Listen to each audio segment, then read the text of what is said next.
truly believe that sometimes when you're in dark places in your life that God sends people your way. And the reason that I proposed Brother Dennis Pollux to hold the first revival since I've been pastor here at Faith is that he was with me during some of the dark days of my life. And he was with me in the passing of my dad. And he said something outside the intensive care room at Johnston Memorial the night that my dad passed away that I'll never forget. Me and my brother were there, and we were talking about, no matter how sick someone is, you hate to lose them. And he looked right at me and my brother and said, "Let me tell you something. You know where your dad's going. When you lose something, you don't know where it's at." He says, "But you know where your dad's going to be." And Brother Dennis, I appreciate those words. He preached my mom's funeral when she passed away over Smithfield in the nursing home. His daughter, some of you may know and some of you may not, works for a parish funeral home, and she's the one that came after my mom's body after she passed away. And it was just like family coming after. But I want you to realize tonight that when you've got a man of God or a friend of God, a friend that knows God, that will stick with you through the dark times in your life, that's a blessing. And then 2 years ago, this June, my grandson was born over at Johnston Memorial. And after 24 hours of struggling, he was premature. They transferred him to the NICU up at Wake Med. And I called and left a message for Brother Dennis and Abigail to pray for my grandson. It's important that you have people in your lives that you can call upon whenever you need to get a prayer through. People that you have confidence in for praying for your loved ones. And I just wanted to say those words tonight before we introduce Brother Dennis Pollux. Is anybody here that's never heard Brother Dennis Pollux preach before? Scott. I told him earlier, Dennis, that he was going to enjoy you. So don't disappoint me now. Come on. Brother Dennis Pollux.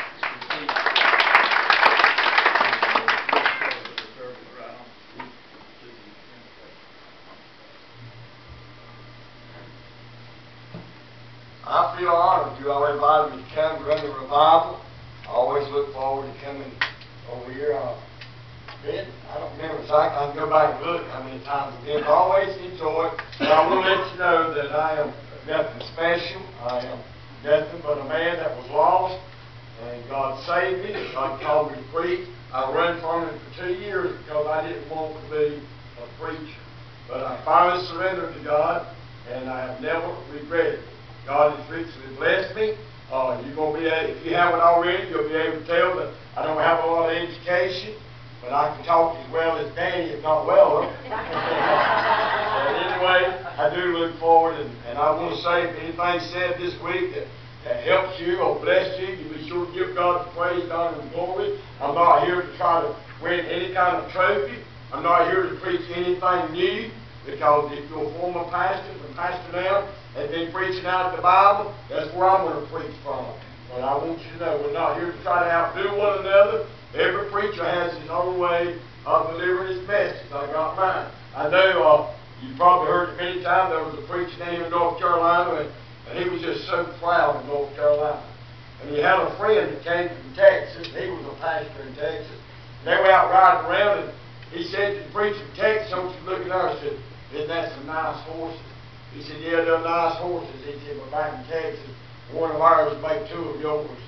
Heard the man's feelings. Went a little further. He said, "Look at us, we got some pretty cows." He said, "Yeah, that's pretty cow." He said, "But one of our cows will make 2 of yours." Boy, that hurt the preacher's feelings. Went a little fella, he said he came to a stop sign, and the biggest turtle you ever seen was trying to cross the road. He said it looked like he wouldn't even go in a 55-gallon barrel. It was a big turtle. Preacher from Texas said, what in the world is that thing? Preacher from North Carolina said it's a king. We're out here to try to outdo anybody, okay?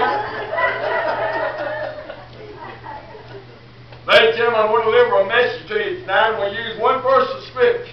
In the book of Job, chapter 5, verse 27. In the book of Job, chapter 5, verse 27, but I'll be using a lot of verses in chapter 5, 6, 7, and 8. I promise you, if you go home, you'll find everything that I preach on is in God's Word. If not, you let me know, and I'll be glad to show it to you. Now, the whole message is not going to be for one person. But I believe that as we come to this part of the message tonight, there will be something in that message for you. Something that will help you. All of it is not for one person. It's like going to a family reunion. Everything on the table is not for you. But you get what's meant for you, and folks leave the rest without complaining. Because it might be exactly what somebody else needs. That one verse in the book of Job, chapter 5, verse 27, in the Bible says, Job said, Job chapter 5, verse 27, lo, this we have searched it, so it is. Hear it, and know that it is for thy good. Know that it is for thy good. Let us pray. Father, come tonight. For the next few moments, help us not to look to the left or to the right, but help us keep our eyes on the Savior. As you're going to speak to every heart, each an individual, in a certain way. Help us not to judge no one. Come, Lord, use me tonight. And I'll be more careful than ever. Give your name the praise and honor and glory. Father, I thank you that this church saw the need to have a revival. And Father, there will be many, most likely that will go to the front doors of this church.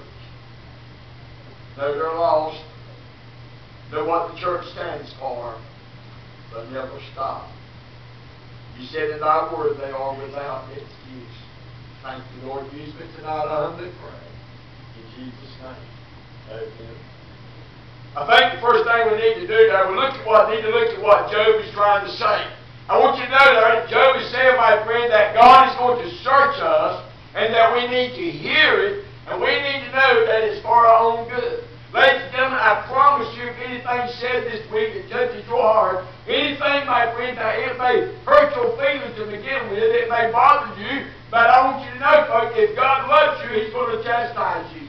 I want you to know that if you've gotten out of the will of God, my friend, you are still known as a child of God, and He's going to get you. And the reason for that, my friend, because God knows down in your heart, if I can just get them back into the will of God, if I can get them where they need to be, then I can really use them. Folks, when God saved Paul, He didn't save him because of what he was. He saved him for what He could do for him if he could get his heart right. But I want you to know that the main part in that verse, my friend, I want you to know that He said that you search it, you hear it, and you know that it's for thy good. It is not to hurt you, it's not to criticize you, but it's for your own good. Now, I don't know about you, but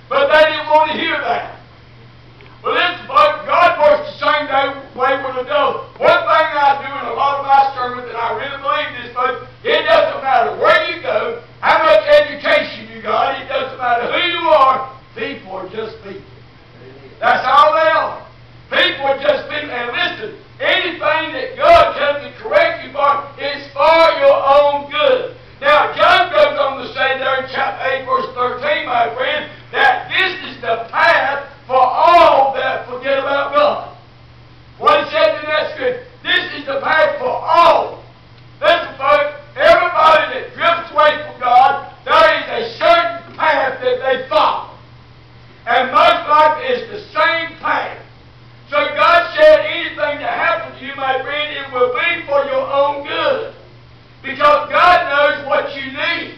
He knows where you need to be. Now, let's go in chapter 7, verse 20. I want you to notice, though, my friend, I want you to just imagine in your mind that here is somebody that's simply tired of life. The preacher, I never heard that. Yes, you would be surprised of how many people are literally tired of life. Folks, there's no happiness, there's no peace, there's no joy, and it seems like life is just a drag. It's the same old thing every day. I go to the same old job, I go to the same old store, and I go home to the same old family, and it's just the same thing over and over. But let me tell you something, but something has gone wrong in your life. Now, I want you to notice now, my friend, that I can show it to you in the Spirit. Job said, my friend, the problem might be that you are a burden to yourself. Job said there in chapter 7, verse 20, I believe it is, I am a burden to myself. You're not happy with yourself. You're not satisfied with the way that you're living. You're not content, and you feel like life is just one burden. Listen, folks, if God comes tonight and speaks to your heart and says, listen, you need to make some changes in your life, it's for your own good. Because you will continue to drag down that rut. Ladies and gentlemen, let me tell you something. We got a lot of adults in the United States of America. As a matter of fact, I believe you're preaching on Johnston County. We got a lot of people here in Johnston County, my friend. They're not really living. They're just dragging. You know what? Don't mean to be critical. It's for your own good. But we got a lot of people that's got the name on the church roll. And folks, they are really sincere. But they have lost the joy of their salvation. And they feel like they're just one burden to themselves. I'm a burden to my family. I'm a burden to the church. And my friend, they're not really living, they're just dragging. I preached a sermon one time, my friend, on dragging your feet. Just dragging your feet. Well, let me tell you something, folks. This great God that I serve, if you let Him get back into your life and get back into your heart, brothers and sisters, you'll pick up your feet and walk for the glory of God, and you'll be proud of who you are. Anytime you're not proud of who you are, you got trouble. Well, you can't look at yourself in the mirror and be proud of who you are. Ladies and gentlemen, you don't have to be wealthy to be proud of who you are. Listen, if God's satisfied with you, that's all that matters. Now, if you've got to make some changes in your life because you feel like you're just a burden to yourself, you're just a burden to everybody else, let me tell you something, folks. When God comes to you tonight and tell you what you need to do, you may have to make some changes in your life. It might affect your spouse, it might affect your children, whatever, but you do what's right and what God tells you to do, and everything will fall in place. This is for your own good. Ladies and gentlemen, we got a lot of people. I believe I can say that as a pastor, that I counsel with about as many people as the average preacher. And I want you to know I've had people to sit in my study. I mean, folks, they had, I'm not saying they were millionaires, but they had plenty. Some of them had more money than Danny Creech's got. But you know what, friends? You look at them, they look like a junkyard dog. They look like a man inspired with the world. And you know what, folks? When you lose the joy of your salvation, and when you feel like you're a burden to yourself, and a burden to the church, and a burden to everybody else, you'll put on. You'll act like you're happy when you're really not happy. And God said what I've got to do is get inside of that heart and get your heart right and get the joy back into your heart because the church is dragging. The church needs to figure out, listen, folks, it is for your own good. He said, I am a burden to myself. And look what he said also in the verse. He said somewhere up in the book of chapter 7, I believe. He said, and I have laid months of vanity. Months of vanity. That means it's gone for months. You know what, folks? There's a lot of people tonight. And I hate to say this, but it's probably true. There's probably many of mom and daddies tonight. If it weren't for the children, they'd leave tomorrow. I mean, really. like it's just a burden. Well, I want to tell you tonight, folks, this great God that I serve does not want you to live like that. Now, some of you are not going to like it, but I'm telling you, folks, now is the time to do something about it. If your job has got so much pressure on you that you're not happy with yourself, you feel like everything is a burden, you need to make some changes. You need to make some changes. And it's for your own good. He said, listen, for months it's been vanity. Preacher, I'm working my poor self to death. And we're not getting ahead. We're getting farther behind. It's been vanity. It's all been a waste. Well, I can show you in the scripture, folks, where God said, if you forget about me, you can sow a lot and bring in a little, because I'll cut a hole in the bag. And you'll work your poor self to death and still won't have nothing, brother. It's happened to a lot of homes. There's a lot of homes tonight in Johnson County. Mom and Daddy both is working. Daddy might be working 2 jobs. And you're no better off than you were 12 months ago. Job said for the last month it's been just nothing but vanity. Listen, folks, there's got to be a change. God does not want you to keep dragging. I dread going to work. Folks, let me tell you something. I made this statement. Okay, and I ask you, if you don't get nothing else out of the sermons this week, I want you to think about this. How many of you, and it always bothers me when I hear people say, I'll be glad when Friday comes. Ladies and gentlemen, don't do that. You're rushing your time by. It's going fast enough. Live each day. If you can't hardly wait for Friday to come, your work is just so much trouble and it's just such a burden to you until on Monday morning you wish the next day was Friday. You need to do something and do something quick, my friend, because you're not going to live but one time. Listen, it is for your own good. He said, I feel like I'm a burden to myself. It's been months of vanity. Then he also said in the book of Job, he said, and wearisome nights. You know what Job says in that verse? I'm sorry, I can't tell you exactly where it's at. You invite me to something more night, I'll show it to you. Wearisome nights. Listen, there's probably people right here around this surrounding church, might be some here tonight. When you lay down of a night, you can't go off sleep because you're worried about something. And it's the same thing that you were worried about 12 months ago. Look what Job said. Wearisome nights, and at night you say, I'll be glad when day comes. We're rushing our life away, folks. We got to find out what the problem is. We got to get things right with God. Look what else he said. He said they're wearisome nights, and we're tossing to and fro. Boy, what was that? Tossing to and fro.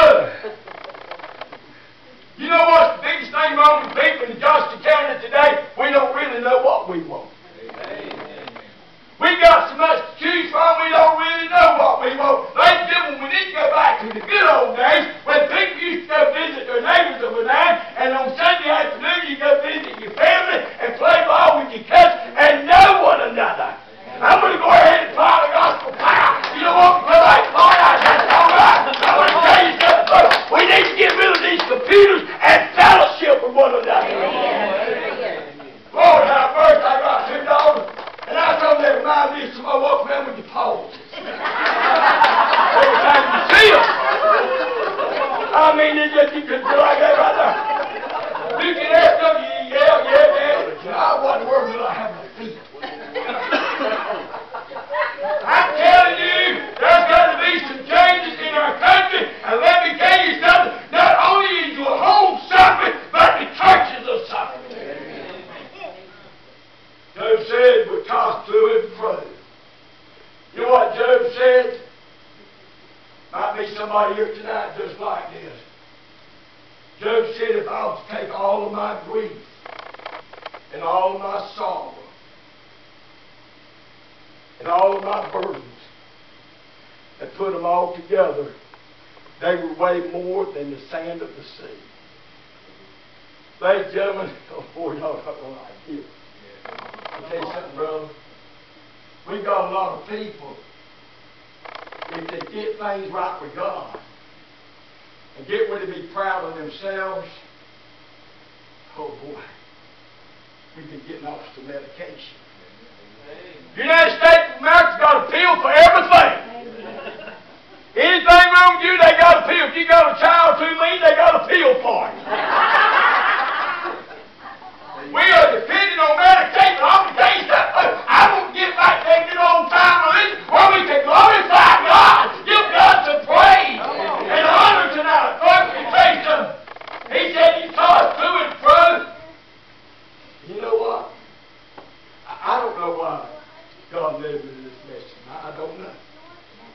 I don't know if there could be just one person here tonight, and sometimes life is just one big burden.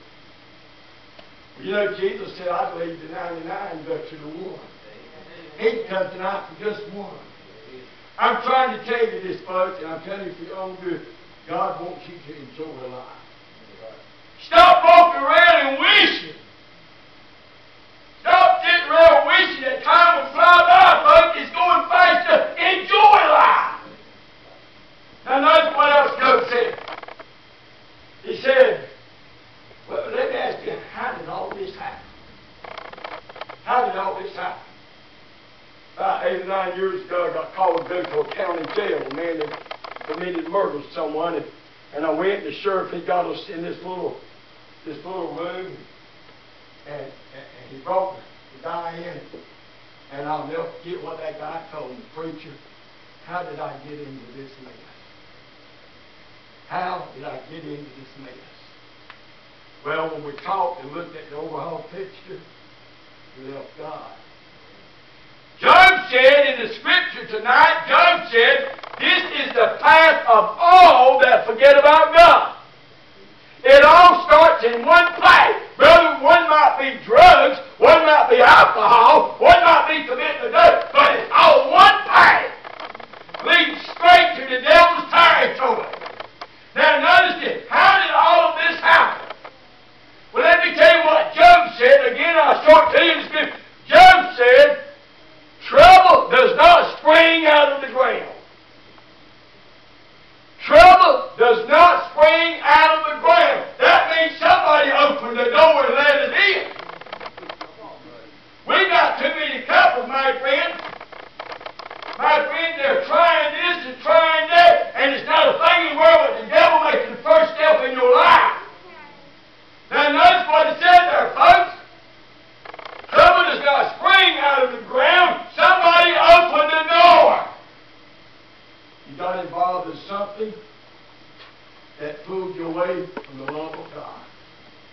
Now I could preach a whole week, and I couldn't even touch the surface on the book of Genesis to the New Testament where God talked about people serving idol gods. God didn't like it then, and He don't like it today. Folks, let me tell you something tonight. Trouble does not come up out of the ground, he says. He said, somebody opened the door, somebody let him in. Now, I want you to know, and then he said something else. Poison has breaketh up my spirit. Poison. You know, when you first got saved, you were excited. That's what he meant in the book of Revelation. He said, return back to thy first love. You were excited. I mean, the preacher needed something in the church. Yes, sir, preach, I'll do it. And anything needs to be done, they didn't even have to ask. You wanted everybody to be saved. You wanted everybody to go to church. But Brother Poison drinking up the Spirit. It's kind of like a man and a woman, my friend. Listen, they get married and they have the first child. Brother, they're all excited. People coming in looking and saying what a beautiful little baby that is, and they're all excited. But after a while, my friend, looking after that child becomes a burden. After a while, my friend, all the joy is gone. That is not the way God meant for it to be.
Let me tell you something, folks. If this country continues to forget about God, we're going to pay the price. We're already suffering. But we haven't seen nothing yet. Because God done a lot for this country. God richly blessed this country. Now let me tell you, poison brings up the spirit. Well, what about my home and my children, preacher? Well, let me tell you what Job said about that. Job said, he will lean upon his house and it won't stand. Oh. But preacher, we got a brick home. That ain't what God's talking about. It won't stand. There's not enough room in your house for God and Satan at the same time. One of them's got to go. And brother, just as sure as Satan's got a mortgage on your home, it will not stand. And I preached a sermon about a month ago, my friend, that Satan's got a mortgage on your home. And let me tell you that if Satan's got a mortgage on your home, your mama and daddy or somebody can go down to the bank and pay the mortgage to the bank, but he won't take that mortgage that Satan's got. But let me tell you something. It's all for your good. The bottom line to the message is, my friend, God wants His people to be happy. You know that? I believe it really makes God happy when His people get together in fellowship and lives. Have you ever seen some people? I mean, right in church. How you doing? All right. I mean, they're mad at the junkyard bulldog. I mean, God wants His people to have a good time and enjoy life. When I get up in the morning, I'm going to get everything out of that day I can. I'm going to aggravate somebody. And ladies and gentlemen, if you stay around me, you're going to talk a little bit. We need to get back to the principles of life. We need to get this to what He said, folks. He said, you'll lean upon your house, but it will not stand. And I'm here to tell you, my friend, until we get rid of some of these modern conveniences we got and all this other stuff that we have, my friend, and get back to the true knowledge of God, your house is going to fall. Look what He said. He said, and it will not endure. Oh, it'll drag. It'll go on. I blessed his heart and his wife. I wouldn't call her anything up the word you wouldn't know. But I'll tell you something. I've been talking to them over 12 years. They've been going to separate for 12 years. every time they have an argument, they're going to separate. My daddy always said, if you're going to be married, be married. Do not go on. Look, folks, there's people living like that. You know that? There's a lot of children that get on the school bus tomorrow morning to go to school. And they're not concerned one bit who is being electricity. What they're worried about is when I get home will Mom and Daddy be there. And we're expecting to learn some of that pressure. This is what He said. He said in chapter 5, verse 4, my children are far from safety. Oh, children are far from safety today. I don't know of anywhere that I can tell you to move. You don't have to worry about your children being around drugs and alcohol and things like that. It's not bad, brother. Your children are far from safety. And if Mom and Dad is not happy, if you feel like you're just a burden to yourself and a burden to everybody else, there's got to be a change. Well, preacher, I can't quit my job. That's my whole problem. That's my whole problem is my job's got so much pressure on it. Let me throw this in. It won't cost you nothing. Go back and study the Scripture. The Bible said when God created Adam, He made him a helpmeet. A helpmeet is somebody to assist you. God never intended for the woman to take responsibility of the whole home. She's just a helpmeet. Boy, you women are smiling now. But folks, the bottom line is, I know I talk to a lot of people. There are too many people today living under pressure. I mean, listen, they're under so much pressure. God doesn't want us to live like that. God wants us to enjoy life. Be thankful for what you have. Look what He said. My children are far from safety, and they are crushed in the gate. crushed in your gate. You know what I think it means, sir? When a mom and dad is going down the wrong path, they're going away from God. That child, when he's born, he's already got trouble. He's already crushed. Church said he's crushed in your gate. I'm going to tell you something, mamas and daddies. You better study that scripture, and I believe what God said. He said, if the blood leaves the blood, they'll both fall in the ditch. And if mom and dad is not right with God, the children will stand with the team. Tonight, folks, children are going to say and do what they hear. They're going to act kind of like the home they live in. One man said he went to the airport and picked up his mother-in-law. He said, I carried my little girl with me. We got my mother-in-law at the airport. She was in the back seat. The little girl was in the front seat, and I was driving. She said, oh boy, Daddy, Grandma's coming. You can do your trick. He said, what kind of trick? She said, you told me last night if Grandma came, you were going to climb the wall. They say what they hear, they act like the people that deliver them. Listen, God said they are crushed from Satan, they were crushed in the gate. And he said, and none can deliver them. None can deliver them. Well, now we're coming down to the end, preacher. You hit me right between the eyes tonight. No, God did that. I don't know what to do. Well, a lot of times we just feel like life's a big burden. We can't find any happiness. So we talk about it, and I know what we'll do. Let's go buy some new motorboats. And that'll help us. But that's just another debt, because pretty soon that's going to wear off. I'm trying to say material things are not answers. Material things are not answers.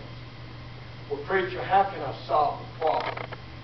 How can I get where I feel like I'm not a burden? I feel like I'm just one big burden. And I want to be somebody that helps people. Well, preacher, I used to go to the nursing home and visit those people that shut in. And folks, believe me, they're the most pitiful people in Johnson County tonight. There are people tonight in prison that's better off than those that's in the nursing home. Some of them in prison plan to get out one day. For those in the nursing home. Ladies and gentlemen, we all will be there too if we're not blessed. But preacher, how can I get out of it? Well, in chapter 6, verse 24, Job gives the first step.